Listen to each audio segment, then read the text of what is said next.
आप सभी लोग जानते हैं कि 10 जनवरी 2025 का पहला एकादशी पड़ रहा है, जो शुक्रवार के दिन पौष मास का पुत्रदा एकादशी पड़ रही है। और दोस्तों, कहा जाता है कि पुत्रदा एकादशी के दिन अपने इष्ट देवता का पूजा किया जाता है। भगवान भोलेनाथ जी का पूजा किया जाती है और पुत्रदा एकादशी के दिन किया गया एक दीपक वाला उपाय कभी भी विफल नहीं जाता है। अगर आपने भी साल 2024 में यह उपाय नहीं किया है, तो साल 2025 में इस उपाय से चूकना मत दोस्तों, क्योंकि इसी दिन किया जाने वाला पंडित जी द्वारा बताया गया एक दीपक वाला उपाय आप लोगों को जरूर करना चाहिए। क्योंकि दोस्तों, यह एक ऐसा उपाय है जो कि इस उपाय को करने के बाद दोस्तों आपको फिर कोई और उपाय को करने की जरूरत नहीं है और पूरे साल आपके घर में धन की बारिश होती रहेगी। क्योंकि सबसे बड़ा और सबसे नया यह उपाय पंडित जी ने अपनी अभी की शिव महापुराण की कथा में ही बताया है। मैं जिस उपाय को आज हम आपको बहुत अच्छे से समझाने वाले हैं, इस वीडियो को देखने के बाद इस उपाय को समझने के लिए आपको कोई और वीडियो को देखने की जरूरत नहीं पड़ेगी।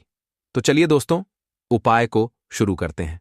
देखिए, यह दिन इतना खास होता है, इतना महत्वपूर्ण होता है, देखा गया है कभी कभी बड़े बड़े पूजा पाठ अनुष्ठान से जो मनोकामना पूर्ण नहीं होते, 10 जनवरी 2025 पुत्रदा एकादशी के दिन एक छोटे से उपाय करने से ही आपकी मनोकामना पूर्ण हो जाती है। और बहुत सारे लोगों ने इस उपाय को किया भी है और उनको इस उपाय को करने का फल भी जरूर मिला है। अगर आप लोग भी इस उपाय को पुत्रदा एकादशी के दिन करना चाहते हैं, तो आप इस उपाय को पहले अच्छे से समझ लेना, सुन लेना, उसके बाद करना। आपको इस उपाय का फल जरूर मिलेगा और इस उपाय को कर लेने से आपके घर में चाहे किसी भी प्रकार की दुख और समस्या क्यों ना चल रही हो, चाहे आपको उसका कारण भी नहीं पता है कि भाई यह समस्या किस कारण से चल रही है, उसका कुछ भी कारण हो सकता है, जैसे पितर दोष हो सकता है या किसी भी तरह का मंगल दोष भी हो सकता है, और भी बहुत तरह के दोष होते हैं, कुछ भी हो सकता है। पर आपको इस उपाय को करने के लिए आपको अपने दोष को पता लगाने की भी जरूरत नहीं है। बस पुत्रदा एकादशी के दिन आपको इस एक दीपक वाले उपाय को आप लोगों को कर लेना है। यह एक ऐसा उपाय है जिस उपाय को अगर किसी विशेष दिन पर किया जाए तो भाई उस विशेष दिन का जो है वह तो हमें मिलता ही मिलता है। पर हमने उस दिन पर इस दीपक वाले उपाय को किया है तो हमें उससे भी बड़ा फल मिलता है और फल बहुत जल्दी मिलता है, क्योंकि आप इस उपाय को बहुत ही बड़े और विशेष दिन पर कर रहे हो। क्योंकि दोस्तों, 10 जनवरी 2025 यानी कि पुत्रदा एकादशी के दिन का बहुत ही ज्यादा बड़ा महत्व होता है। इसीलिए दोस्तों, आज की इस वीडियो में हम आप लोगों को एक दीपक वाला उपाय समझाएंगे, जिस उपाय को करने से अगर आपकी किसी भी प्रकार की मनोकामना है, किसी भी प्रकार की परेशानी है, सबसे ज्यादा समस्याएं आपके जीवन में ही हैं, अगर आपको धन प्राप्त नहीं हो पा रहा है, रुपए पैसे की आपके घर में लगातार दिक्कत परेशानियां चलती चली आ रही है, आपका व्यापार, आपकी नौकरी अगर अच्छे से नहीं चल रहे हैं, जिसकी वजह से घर में लगातार आर्थिक समस्याएं बनी रहती हैं, घर का कोई ना कोई सदस्य अगर बीमार रहता है, आपस में एक दूसरे से लड़ाई झगड़ा होता रहता है, किसी की अगर बनती नहीं है, तो पूज्य गुरु जी ने कहा है कि जब आपके जीवन में ऐसी परिस्थितियां आ जाएं कि आप एक एक रुपए करने से पहले कई कई बार सोचने लगे हो, आपको धन प्राप्ति अगर नहीं हो पा रहा हो, तो आपको सिर्फ और सिर्फ एक दीपक से एक ऐसा विशेष उपाय करना है जो आपकी इन सारी समस्याओं को सिर्फ 7 दिन के अंदर ही समाप्त कर देगा। तो चलिए जानते हैं इन विशेष उपायों के बारे में। लेकिन उससे पहले जो भी मेरे भाई, मेरी प्यारी बहनें आज चैनल पर पहली बार आए हैं या मेरी आवाज आज पहली बार सुन रहे हैं, अगर आप भी महादेव के सच्चे भक्त हैं तो वीडियो को लाइक और चैनल को सब्सक्राइब जरूर कर लें और कमेंट बॉक्स में लिखे हर हर महादेव। देखिए, सबसे पहले हम जान लेते हैं गुरुजी द्वारा बताए गए पहले उपाय के बारे में।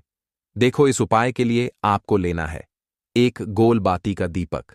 आप चाहें तो मिट्टी का ले सकते हैं या फिर घर से शुद्ध आटा गूंथकर उसका दीपक आप तैयार कर सकते हैं। इसके बाद आपको लेना है शुद्ध गाय का घी। अगर वह नहीं है तो कोई भी देसी घी इस्तेमाल कर सकते हैं, जिससे आपको दीपक प्रज्वलित करना है। देखो, अब यह सब सामग्री लेकर आपको जाना है प्रदोष काल में आपके घर पर तुलसी जी के घेरे के पास में। देखो, यह उपाय तो आपको अवश्य करना है। देखो, वहां पहुंचकर सबसे पहले वह दीपक आपको प्रज्वलित कर देना है और ओम नमो भगवते वासुदेवाय नमः का 11 बार जाप करना है। उसके बाद आपको अपने सीधे हाथ में थोड़ी हल्दी लेकर उस दीपक में अपना नाम और गोत्र बोलते हुए डाल देना है। उसके बाद माता लक्ष्मी से आपको प्रार्थना करना है कि हे महालक्ष्मी, हमारी सभी दुख तकलीफों को दूर करो, हे महादेव, हमारे सब दुख कष्टों को खत्म करो। इस भावना से आपको यह उपाय करना है। चलिए अब बात कर लेते हैं दूसरे उपाय की। दोस्तों, आप सभी जानते हैं कि पुत्रदा एकादशी का दिन समर्पित होता है। भगवान शिवजी को और माता पार्वती को महादेव का दिन समर्पित होता है। और जब भी एकादशी के दिन हम शिवलिंग के ऊपर कोई भी उपाय करते हैं तो इससे हमें एक साथ भगवान भोलेनाथ और माता पार्वती की कृपा प्राप्त हो जाती है। तो दोस्तों, यह उपाय आपके जीवन में बड़ी से बड़ी मनोकामना को तो परिपूर्ण करेंगे ही, साथ ही साथ आपको अपने जीवन में सुख, समृद्धि, धन, वैभव, मान, सम्मान की प्राप्ति भी करवाने वाले हैं। तो चलिए दोस्तों, जान लेते हैं गुरुदेव द्वारा बताए गए सबसे पहले और खास उपाय के बारे में। देखिए दोस्तों, गुरुदेव ने बताया है कि पुत्रदा एकादशी के दिन किया जाने वाला यह सबसे खास और सर्वश्रेष्ठ उपाय है। 7 चने की दाल लेनी है। देखिए, आप 7 चने की दाल भी ले सकते हैं या फिर 11 भी ले सकते हैं। 21 या फिर 108 चने की दाल भी ले सकते हैं। यदि आप 21 चने की दाल लेते हैं तो यह आपके उपाय के लिए अत्यधिक सर्वोत्तम होता है। तो इस प्रकार से आप कम से कम 7 चने की दाल ले सकते हैं और अधिक से अधिक आप 108 चने की दाल ले सकते हैं। अब देखिए, इसी के साथ में आपको मात्र 1 लौटा शुद्ध जल लेना होगा, तांबे के पात्र के अंदर अपने ही घर से। और साथ में आपको मात्र 1 से 2 गुड़ के टुकड़े भी लेने हैं। देखिए, शुक्रवार और पुत्रदा एकादशी का दिन भगवान महादेव को समर्पित होता है। आपको यह जो सारी सामग्रियां हैं इन्हें लेकर के पहुंच जाना है। भगवान शिव के मंदिर में इस उपाय को आप सुबह से लेकर के शाम तक किसी भी समय में कर सकते हैं। लेकिन यदि आप शाम के समय इस उपाय को करते हैं तो यह उपाय आपके लिए और अधिक सर्वोत्तम होता है। तो यदि आपको प्रदोष काल के समय में समय मिल जाता है तो फिर आप दोष काल में भी कर सकते हैं या फिर आप पूरे ही दिन में किसी भी समय इस उपाय को कर सकते हैं। देखिए, शिव मंदिर पहुंचने के बाद सबसे पहले तो आपको दक्षिण दिशा में बैठ जाना है। उत्तर दिशा की तरफ आपको अपना मुख कर लेना है। लेकिन यदि शिवालय में भीड़ है, शिव मंदिर में भीड़ है, तो फिर आप किसी भी दिशा में बैठकर इस उपाय को कर सकते हैं। तो देखिए, सबसे पहले आपके पास जो गुड़ के टुकड़े हैं, जो आप गुड़ के टुकड़े लेकर के आए थे, उन्हें आपको शिवलिंग के सामने ही जो आपके पास एक लोटा जल है, उस पात्र में आपको ये गुड़ के टुकड़े डाल देना है। इसी के साथ में आप जो चने की दाल लेकर के आए थे, चाहे आप 7 चने की दाल लेकर के आए हैं, 11 या 21 जितने भी आप चने की दाल लेकर के आए हैं, इस चने की दाल के ऊपर आपको जो आपके पास गुड़ वाला जल आपने तैयार किया है, इसमें से थोड़ा सा जल आपको इस चने की दाल पर डाल लेना है। अब देखिए, आपके पास जो गुड़ वाला जल है, इसमें से सबसे पहले थोड़ा सा जल आपको श्री गणेश जी वाले स्थान पर समर्पित कर देना है। श्री शिवाय नमस्तुभयम इस मंत्र का जाप करते हुए फिर थोड़ा सा जल आपको श्री कार्तिकी जी वाले स्थान पर समर्पित करना है। श्री शिवाय नमस्तुभयम इस मंत्र का जाप करते हुए फिर थोड़ा सा जल आपको माता अशोक सुंदरी वाले स्थान पर भी समर्पित करना है। श्री शिवाय नमस्तुभयम इस मंत्र का जाप करते हुए फिर थोड़ा सा जल आपको माता पार्वती के हस्तकमल पर समर्पित करना है और आपको श्री शिवाय नमस्तुभयम इस मंत्र का जाप कर लेना है। अब देखिए दोस्तों, आपके पास जो थोड़ा सा जल और शेष बचेगा, इसमें से आपको केवल थोड़ा सा जल शिवलिंग पर अर्पित कर देना है और अंत में आपको उस पात्र में थोड़ा सा जल और शेष बचाना है। पूरा जल आपको शिवलिंग पर अर्पित नहीं करना है, अंत में आपको थोड़ा सा जल और शेष बचाना है। अब देखिए, आप जितनी भी चने की दाल लेकर के आए हैं, अगर आप 7 चने की दाल लेकर के आए हैं तो आपको 7 बार श्री शिवाय नमस्तुभयम इस मंत्र का स्मरण कर ले हैं। यदि आप 11 चने की दाल लेकर के आए हैं तो फिर आपको 11 बार इस मंत्र का जाप करना है। जितनी भी चने की दाल लेकर के आए हैं उतनी बार आपको श्री शिवाय नमस्तुभयम है इस मंत्र का जाप करना है और फिर आपको यह जो चने की दाल है इसे शिवलिंग के ऊपर ही समर्पित कर देनी है। लेकिन आपको यह चने की दाल बृहस्पति शवर महादेव का स्मरण करते हुए ही शिवलिंग पर अर्पित कर देनी है और आपको अपनी मनोकामना को भी बोल देनी है। आपकी जो भी मनोकामना है, चाहे वह धन प्राप्ति को लेकर हो, नौकरी से संबंधित हो, विवाह से संबंधित हो, या फिर आपके मकान जमीन जायदाद से संबंधित हो, चाहे गृह क्लेश से संबंधित हो, या फिर किसी भी प्रकार की जो मनोकामना है, उसे आपको बृहस्पति शवर महादेव से परिपूर्ण करने की प्रार्थना कर लेनी है। और इसके बाद आपके पास जो पात्र के अंदर थोड़ा सा से जल और बचा हुआ था, इसे भी आपको धीरे धीरे भगवान शिव की शिवलिंग पर ही अर्पित कर देना होगा। श्री शिवाय नमस्तुभयम। इस मंत्र का जाप करते हुए पूज्य गुरु जी कहते हैं कि पौष महीने का पुत्रदा एकादशी, जो भी व्यक्ति इस प्रकार से यह चमत्कारिक उपाय कर लेता है तो उसकी जो मनोकामना है वह भगवान लक्ष्मी नारायण की कृपा से तथा महादेव की कृपा से बहुत ही जल्द परिपूर्ण हो जाती है। बात करते हैं अगले उपाय की। देखो, इस उपाय के लिए आपको मात्र 2 लौंग लेनी होगी, यानी कि आपको लौंग का जोड़ा लेना है। 2 फूल वाली आपको लौंग लेनी है। लौंग का जोड़ा कहीं से भी खंडित नहीं होना चाहिए, इस बात का ध्यान रखें। इसी के साथ में आपको लेना होगा लाल चंदन का पाउडर।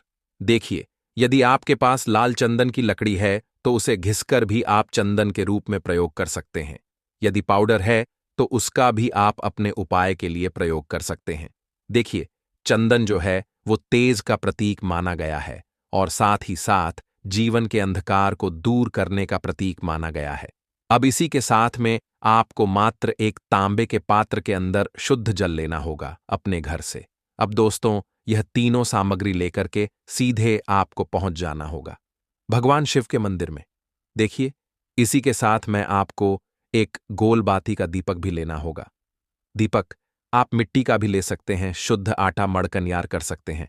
और दीपक में आपको शुद्ध घी का प्रयोग करना है। लेकिन जैसे ही आप इन सभी सामग्रियों को मंदिर में लेकर के पहुंचेंगे, मंदिर में जैसे ही आप चौखट के वहां पर पहुंचेंगे, तो मंदिर की चौखट के सीधे तरफ आप जो अपने साथ एक गोल बाती का दीपक लेकर के आए हैं, उसे आपको सबसे पहले तो प्रज्वलित कर देना है। यानी कि जैसे ही आप मंदिर की चौखट के वहां पर प्रवेश करते हैं, तो उसके सीधे तरफ आपको यह गोल बाती का दीपक प्रज्वलित कर देना है। अब देखिए, जैसे ही आप यह दीपक प्रज्वलित करेंगे तो आपकी जो भी मनोकामना है उससे आपको बोल देना है। आप इस दीपक को इस प्रकार से प्रज्वलित करने के बाद इन सभी सामग्रियों को आपको शिवलिंग के पास में लेकर पहुंच जाना है। अब देखिए दोस्तों, आपके पास जो एक तांबे के पात्र के अंदर शुद्ध जल है, उसमें से आपको केवल आधा लोटा जल ही भगवान शिव के शिवलिंग पर अर्पित करना है। आधा लोटा जल आपको उसी पत्र के अंदर बचा लेना है। अब दोस्तों, आपके पास जो 2 लौंग हैं, यानी कि लौंग का जोड़ा है, उससे आपको अपना नाम और अपने गोत्र को बोलते हुए आपकी जो भी समस्या चल रही है, आपके जीवन में जो भी परेशानी उत्पन्न हो रही है, उन्हें आपको बोल देना है। और यह जो लौंग का जोड़ा है, इसे आपको भगवान शिव के शिवलिंग पर अर्पित कर देना है। जैसे आप यह 2 लौंग शिवलिंग पर चढ़ाएंगे तो अपना हाथ जो है वहां पर आपको रखना है और महादेव से आपको प्रार्थना करनी है कि मेरे जीवन की यह जो परेशानियां हैं, यह सभी दूर हो जाएं। यानी कि आपके जीवन में धन की संबंधित परेशानी चल रही है, कर्ज की समस्या चल रही है, बच्चों का पढ़ाई लिखाई में मन नहीं लग पा रहा है, घर के जो आर्थिक संकट है वह सभी दूर हो, व्यापार आपका ढंग से नहीं चल पा रहा है, घर में रोग की स्थिति बनी हुई है, यानी कि जिस भी प्रकार की आपकी समस्याएं हैं उसे आपको महादेव से बोल देना है और महादेव से इन सभी समस्याओं को दूर करने के लिए आपको प्रार्थना कर लेनी है। अब देखिए दोस्तों, आपने जो 2 लौंग शिवलिंग पर समर्पित की थी, उससे आपको वहां से उठा लेना है और इन दोनों लौंग को आपको शिवलिंग से उठा करके सीधे उससे जल के पात्र के अंदर डाल देना है। यानी कि अपने आधा लोटा जल और बचाया हुआ था, उसी के अंदर आपको यह 2 लौंग डाल देनी है और साथ में आप जो लाल चंदन लेकर के थे, उस लाल चंदन को भी आपको उसी पात्र के अंदर डाल देना है। यानी कि आधा लोटा जल और बचा हुआ है, तो उसी आधे लोटे जल के अंदर आपको यह लाल चंदन भी डाल देना है। अब देखिए, इस आधे लोटे जल में है जिसमें अपने 2 लौंग डाली है, लाल चंदन डाला है, उसे सीधे लेकर के आपको पहुंचना है बेलपत्र के वृक्ष के वहां पर। देखिए, बेलपत्र का वृक्ष यदि आपके घर पर है तो वहां पर आपको आ जाना है। आपके घर के आसपास कहीं भी है तो वहां पर आपको पहुंच जाना है और उसके बाद आपका जो मुख है वह दिशा की ओर होना चाहिए और उसके बाद आपको अपना नाम और अपनी गोत्र को बोलना है और पुनः अपने जो भी परेशानियां शिवलिंग के पास में बोली थीं, उन्हें आपको वापस से बेलपत्र के वहां पर भी बोल देनी है। और यह जो आधा लोटा जलर है, इससे आपको पूरा बेलपत्र के वृक्ष की झट डीडीए में श्री शिवाय नमस्तुभ्यम इस मंत्र का जाप करते हुए समर्पित कर देना है। तो बस इतना सा उपाय आपको करना है। जो भी आपकी परेशानी है, समस्या है, उससे महादेव निश्चित ही दूर करेंगे। अब दोस्तों, हम जान लेते हैं तीसरे चमत्कारी और विशेष उपाय के बारे में। देखिए, यह उपाय बहुत ही चमत्कारी है, क्योंकि इस उपाय से आपके जीवन में तेज की वृद्धि होगी, यानी कि जीवन से जितना भी अंधकार ही वह सभी दूर होगा। तो इस उपाय के लिए आपको मात्र एक गुड़ का टुकड़ा लेना है। गुड़ का टुकड़ा आपकी जीवन में तेज की वृद्धि करता है और साथ ही साथ आपके जीवन से जो अंधकार है उसे दूर करता है। इसी के साथ में आपको एक चावल दाना यानी कि अक्षत का दाना लेना है। यह चावल का दाना आपके जीवन में सुख शांति को लेकर के आता है। आपके जीवन में धन की जितनी भी परेशानियां हैं उन्हें समाप्त करता है। इसी के साथ मैं आपको मात्र एक हरा मूंग लेना है। हरा मूंग जो है वह बुध ग्रह को प्रसन्न करता है। देखिए, हरे मूंग का उपाय करने से बुध ग्रह मजबूत होता है और बुध ग्रह के मजबूत होने से बुद्ध ज्ञान और विवेक की प्राप्ति होती है। तो यह तीनों ही सामग्री आपको एक एक लेनी है, यानी कि एक गुड़ का टुकड़ा, एक चावल का दाना, एक हरा मूंग आपको लेना है। देखिए, हरा मूंग का दाना और चावल का जो दाना है आपको साबुत लेना है, खंडित नहीं होना चाहिए। और इसी के साथ में आपको मात्र एक तांबे के पात्र के अंदर अपने घर से शुद्ध जल ले लेना है। देखिए, अब इन सभी सामग्रियों को लेकर के सीधे आपको पहुंच जाना है भगवान शिव के मंदिर में। आप यह उपाय सुबह से लेकर के शाम तक किसी भी समय कर सकते हैं। देखो, यह उपाय आप पुत्रदा एकादशी के दिन ही आपको इस उपाय को करना है। तो सबसे पहले तो यह जो एक गुड़ का टुकड़ा है, एक चावल का दाना है और एक हरा मूंग का दान है, उन तीनों को आपको उस जल के पात्र के अंदर डाल देना है। लेकिन यह जो उपाय है आपके जीवन की सारी परेशानियों को दूर करने के लिए होता। यह विशेष मनोकामना तीनों सामग्रियों से ही आपकी परिपूर्ण हो जाती है। देखिए, यदि आपकी जीवन में सुख और तेज होगा तो सभी आपसे वार्तालाप करेंगे, सभी आपसे बात करेंगे और आपका जो मान सम्मान है वह बढ़ता है। और चावल का जो दाना है वह धन में वृद्धि करता है, मन की शांति के लिए होता है। और हरा मूंग जो है वह बुद्धि ज्ञान और विवेक की प्राप्ति के लिए होता है। अब देखिए, यह जो एक पात्र जल है, इससे आपको भगवान शिव के शिवलिंग पर धीरे धीरे अर्पित कर देना है। श्री शिवाय नमस्तुभयम इस मंत्र का जाप करते हुए और तुम रुकेश महादेव का मन में स्मरण करते हुए। लेकिन तुम रुकेश महादेव का स्मरण करने से यह जो उपाय है और अधिक प्रभावशाली हो जाता है। तो तुम रुकेश महादेव का स्मरण करते हुए यह उपाय करने से आपके जीवन में जो भी अशांति है वह सभी दूर हो जाएगी। तो इस प्रकार से आपको यह सुंदर सा उपाय कर लेना है। देखो दोस्तों, आज के इस वीडियो में हमने आपको पुत्रदा एकादशी के दिन किए जाने वाले 3 बहुत ही सुंदर से उपाय बताए हैं। इनमें से जो भी उपाय आपके लिए उचित है, सरल है, उसे आप कर सकते हैं। यदि उपाय से जुड़ा आपके मन में किसी भी प्रकार का सवाल है तो कमेंट बॉक्स में पूछ लें। उपाय को करते समय कोई भी गलती ना करें। अगर आपको हमारी वीडियो पसंद आए तो हमारे चैनल को सब्सक्राइब जरूर करें। हर हर महादेव, ओम नमः शिवाय।